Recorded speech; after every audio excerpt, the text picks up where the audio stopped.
Halo semuanya, perkenalkan nama saya Alicia Clarista dari 12 MIPA 3 nomor absen 3. Pada kesempatan kali ini, kita akan belajar mengenai reaksi katabolisme. Sebenarnya, apa sih katabolisme itu?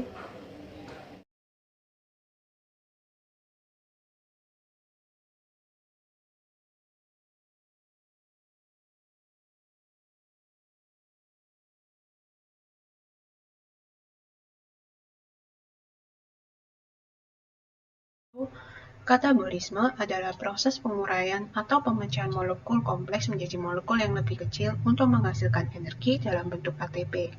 Nah, reaksi katabolisme ini terbagi menjadi dua, yaitu respirasi aerob yang membutuhkan O2 dan respirasi anaerob yang tidak membutuhkan O2. Nah, sekarang kita akan membahas respirasi aerob terlebih dahulu. Pada respirasi aerob, setiap molekul glukosa akan dipecah melalui 4 tahap hingga menghasilkan energi. Yang pertama adalah glikolisis yang terjadi sitosol. Pertama, glukosa akan mengalami fosforilasi atau penambahan atom fosfor, di mana glukosa melepas atom H dan digantikan oleh atom P. Saat inilah terjadi penggunaan energi atau ATP dan berubah menjadi ATP. Karena satu atom P-nya sekarang terikat dengan glukosa, tepatnya pada karbon nomor 6, sehingga berubah menjadi glukosa 6-fosfat. Glukosa 6-fosfat akan berisomer atau berganti rumus struktur, namun rumus molekulnya tetap sama, menjadi fruktosa 6-fosfat. Fruktosa 6-fosfat akan mengalami fosforilasi kembali seperti pada langkah pertama. Namun atom P-nya sekarang akan berikatan pada karbon nomor 1, sehingga berubah menjadi fruktosa 1,6-bifosfat. Karena adanya penambahan fosfat di ujung struktur, maka fruktosa 1,6-bifosfat mengalami lisis menjadi dihidroksiaseton fosfat dan gliseraldehida 3-fosfat. Selanjutnya, dihidroksiaseton fosfat ini harus diubah dulu menjadi gliseraldehida 3-fosfat melalui reaksi isomerisasi agar dapat lanjut ke langkah berikutnya. Hasil akhir dari proses ini adalah 2 molekul gliseraldehida 3-fosfat.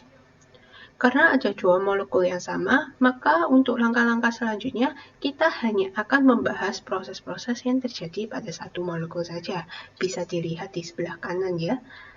Gliseraldehida 3-fosfat akan mengalami oksidasi yang nantinya melepas atom H dan berikatan dengan NAD+ menghasilkan NADH. Peristiwa oksidasi ini juga menyebabkan penggabungan atom O ke gliseraldehida 3-fosfat. Selanjutnya, akan terjadi fosforilasi di mana fosfor yang digunakan ini tidak didapatkan dari ATP seperti langkah-langkah sebelumnya, sehingga kita sebut sebagai fosfor anorganik. Fosfor ini akan terikat di karbon 1, sehingga akhirnya nanti akan ada 2 fosfor yang terikat di karbon 1 dan karbon 3, sehingga dinamai 1,3-bifosfogliserat. Selanjutnya, 1,3-bisfosfogliserat ini akan terjadi transfer 1 fosfat ke ATP sehingga menjadi ATP dan berubah menjadi 3-fosfogliserat. 3-fosfogliserat mengalami isomerisasi di mana terjadi relokasi fosfat dari karbon 3 ke karbon 2 atau bisa kita simpulkan sebagai atom P dan atom H ini akan bertukar tempat dan berubah nama menjadi 2-fosfogliserat.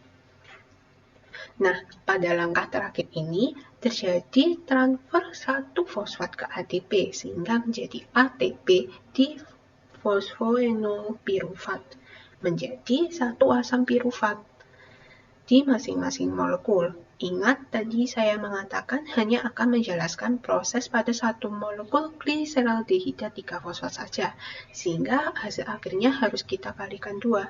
Di sini kita mendapatkan hasil 2 molekul asam pirufat. Pengubahan glukosa menjadi asam pirufat ini menghasilkan 4 ATP, namun juga menggunakan 2 ATP, sehingga hasil bersih yang kita dapatkan adalah sebesar 2 ATP. Secara singkat, proses glikolisis ini dapat kita tuliskan seperti berikut. Glukosa ditambah 2 ATP akan menghasilkan 2 asam pirufat, 2 NADH, dan 2 ATP, ditambah 2 H2O. Nah, selanjutnya kita akan membahas tahap kedua dari respirasi aerob ini, yaitu dekarboksilasi oksidatif. Nah, pada tahap yang kedua ini, dua asam pirufat tadi akan mengalami dekarboksilasi oksidatif yang masuk dari sitosol menuju matriks mitokondria melalui protein transport.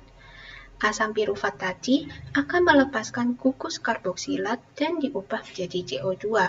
Sisa atom C dalam bentuk CH3COO- akan mentransfer kelebihan elektron pada molekul NAD+ menjadi NADH.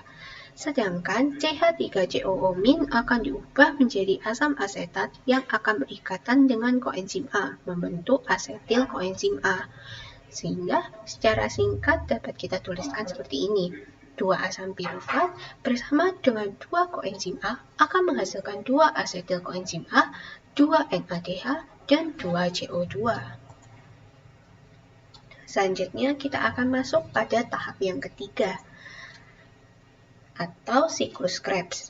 Pada tahap yang ketiga ini, asetil koenzim A akan mengalami siklus Krebs atau siklus asam sitrat. Pada langkah pertama, terjadi kondensasi oksaloasetat dengan gugus asetil dari asetil koenzim A menjadi sitrat. Sitrat akan berisomer menjadi isositrat melalui proses pelepasan dan penambahan masing-masing satu molekul air. Isositrat mengalami pengurangan satu atom karbon dalam bentuk CO2 atau dekarboksilasi serta pembentukan NADH menjadi alfa-ketoglutarat. Alfa-ketoglutarat juga mengalami dekarboksilasi berikatan dengan koenzim A yang menggantikan atom C dan membentuk NADH berubah menjadi suksinil koenzim A. Pada suksinil koenzim A, fosfat anorganik akan masuk dan melepas ikatan dengan koenzim A. Fosfat yang terikat akan ditransfer ke GTP dan membentuk GTP menjadi asam suksinat. Suksinat akan membentuk FADH2 sehingga menghasilkan fumarat. Fumarat akan mengalami hidrasi dan berubah menjadi malat. Malat diubah menjadi oksaloasetat kembali disertai dengan pembentukan NADH. Secara singkat dapat kita tuliskan sebagai berikut. Dua asetil koenzim A bersama dengan dua asam oksaloasetat akan menghasilkan 6 NADH, 2 FADH2, 2 ATP, dan 4 CO2.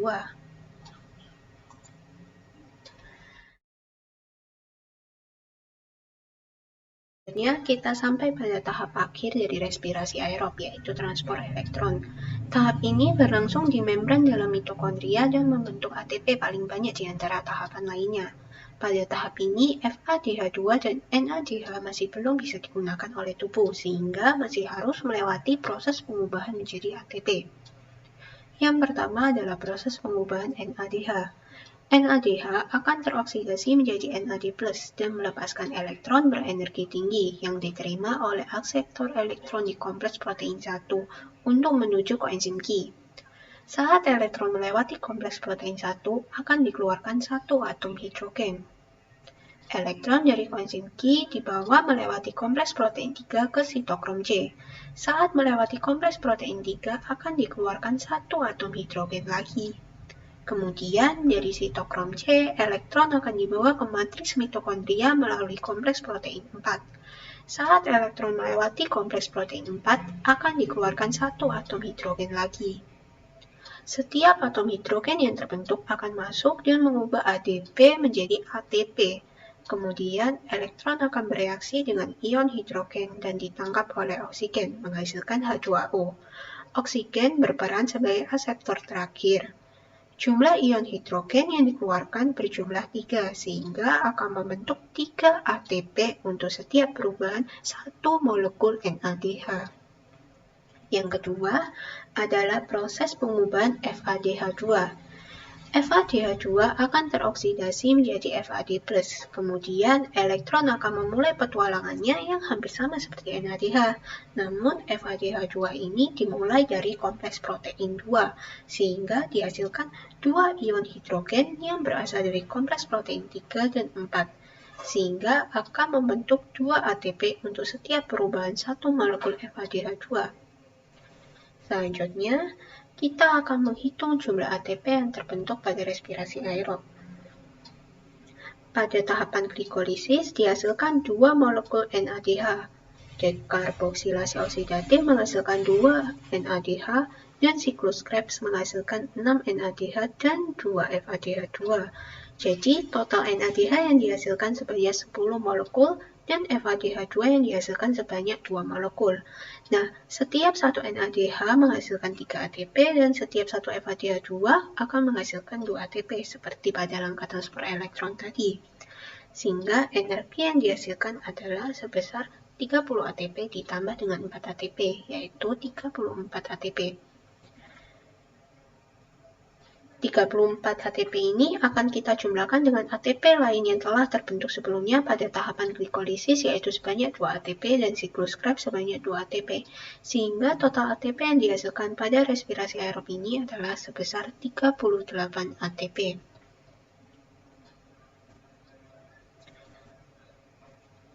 Selanjutnya kita akan beralih ke respirasi anaerob. Respirasi anaerob merupakan reaksi pemecahan molekul kompleks untuk mendapatkan energi tanpa menggunakan oksigen. Saat proses glikolisis di dalam tubuh sudah terjadi dan ternyata tubuh tidak ada oksigen, maka respirasi sel akan dilanjutkan ke respirasi anaerob. Proses penguraian pada respirasi anaerob ini bisa disebut sebagai fermentasi. Respirasi anaerob dibagi menjadi dua, yaitu fermentasi asam laktat dan fermentasi alkohol. Pada respirasi anaerob, akseptor elektron terakhir bukanlah oksigen, melainkan senyawa lain seperti alkohol atau asam laktat, dan menghasilkan energi sekitar 2 ATP. Yang pertama, kita akan membahas fermentasi alkohol. Proses ini terjadi pada beberapa mikroorganisme seperti jamur atau ragi untuk pembuatan TP ataupun minuman anggur, di mana tahapan glikolisis sama dengan yang terjadi pada respirasi aerob. Karena tidak tersedianya oksigen, maka dilakukanlah respirasi anaerob dibantu oleh enzim alkohol dehidrogenase. Organisme akan mengubah glukosa melalui proses fermentasi menjadi alkohol atau etanol, sehingga bisa kita tuliskan seperti ini. Glukosa bersama dengan enzim alkohol dehidrogenase akan menghasilkan 2C2H5OH, 2CO2, 2NADH2, dan 2 ATP. Nah, selanjutnya kita akan beralih ke fermentasi asam laktat. Pada sel hewan ataupun manusia, terutama pada sel otot yang bekerja keras, energi yang tersedia tentu tidak seimbang dengan kecepatan pemanfaatan energi, karena kadar O2 yang tersedia tidak mencukupi untuk kegiatan respirasi aerob. Saat seseorang bergerak melebihi kemampuan, maka akan terjadi kekurangan oksigen yang menyebabkan penguraian asam pirufat menjadi asam laktat. Nah, asam laktat inilah yang menyebabkan rasa pegel ataupun lelah pada otot. Proses fermentasi asam laktat dimulai dari tahap glikolisis yang menghasilkan asam pirufat. Karena tidak tersedianya oksigen, maka dilakukanlah respirasi anaerob dibantu oleh enzim asam laktat dehidrogenase. Sehingga dapat kita tuliskan seperti ini.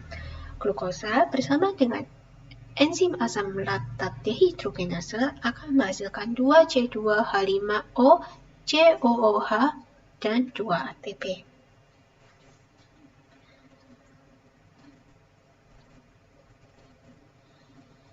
Nah, demikianlah pembelajaran kita mengenai respirasi aerob dan anaerob yang termasuk dalam bagian katabolisme. Semoga bisa membantu. Terima kasih.